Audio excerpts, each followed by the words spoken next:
British Ministry of Supply, London, to the People's Commissariat for Defense, Moscow. Convoy proceeding from British and North American ports to Russian destination with cargo of 2,000 trucks, 300... The Murmansk route, today the principal Allied supply line to Russia's fighting fronts, is perhaps the most hazardous on all the 7 seas. Intelligence Moscow, Military Intelligence Moscow to QXR London, to QXR London. Ottawa reports that $2 million has been contributed to Russian war relief by the people of Canada. Senator Biasma Salient reports that new deliveries of Canadian and U.S. tanks and pursuit planes went into action. To cut off these vital reinforcements, no part of Nazi Europe's embattled coastline is more powerfully manned than that of Norway.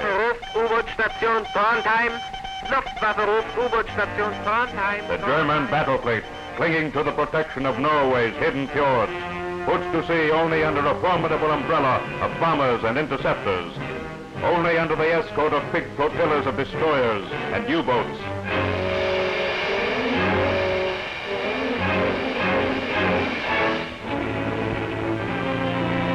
The Allied convoys, thus constantly menaced by enemy attack, are exposed in winter to the dangers of polar drift ice, in summer to discovery from the air throughout the 24 hours of the Arctic day.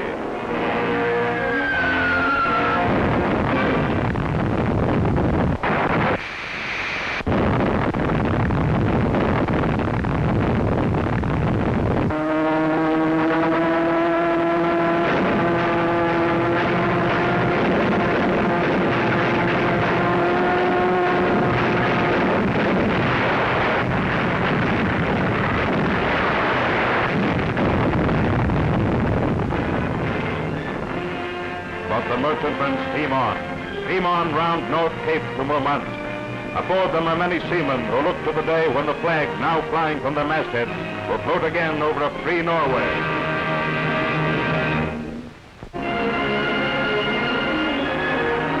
Today, the headquarters of Norway's fight for freedom is in London.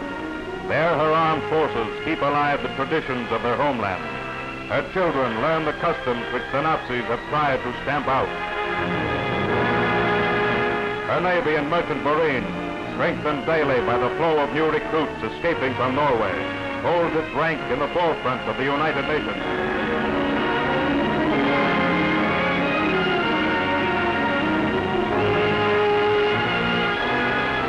Linking these activities of Norwegians throughout the world is the staunch figure of their king, Håkon VII, presiding over a government elected before the Nazis struck by the free people of Norway.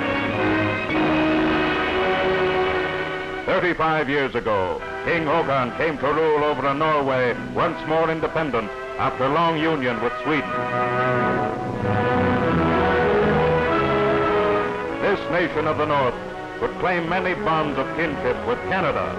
Its people, living among bold and rugged mountain ranges, had, like the Canadians, turned winter to their advantage and pioneered the use of skis. Far north of the Arctic Circle, in the region of the Midnight Sun, they built flourishing cities like Bodo and Hammerfest.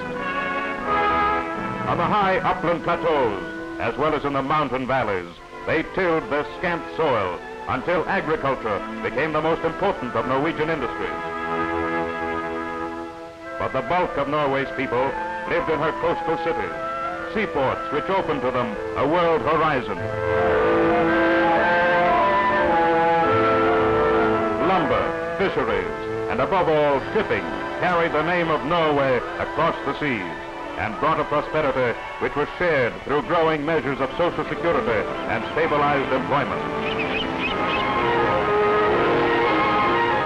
But as the youth of Norway strove to build their rising nation on strong foundations of peace, they were perhaps too little conscious of the tides of nationalism which beat upon their shores, were too content, like other democratic nations, to enjoy the blessings of free government without reckoning its costs.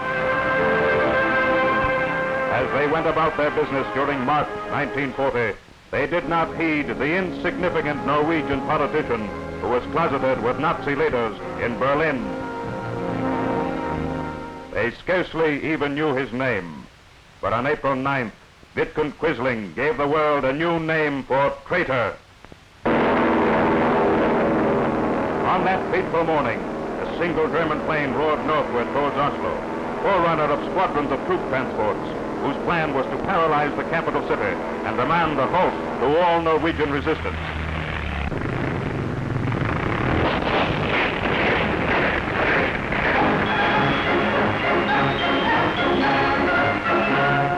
Under the first shock of treachery from those who had professed close friendship, the Norwegians were stunned into acceptance. But as they withdrew into the uplands before overwhelming Nazi forces, the people discovered a common fighting strength. They contested every foot of ground in fierce forest battles. They swept down from the mountains to slash at German communications.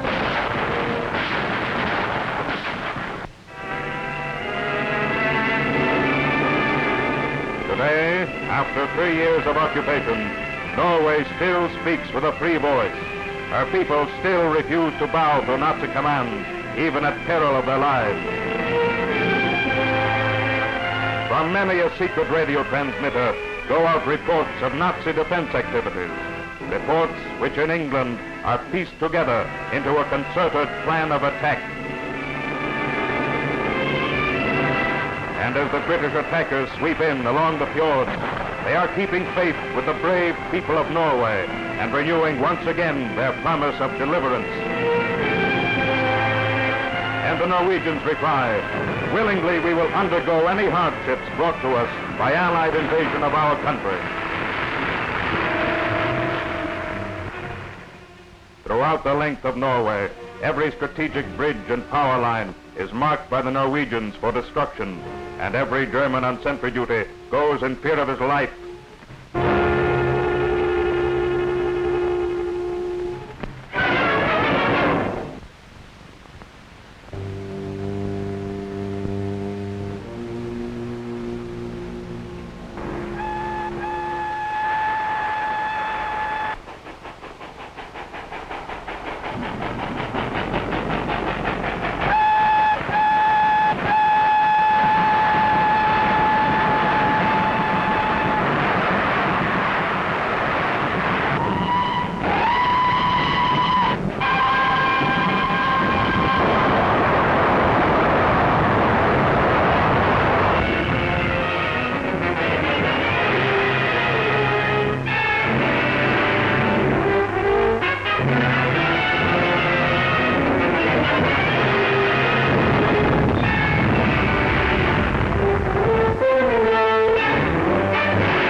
In the smoldering hatred of Norway, the Nazis foresee the doom of their European fortress.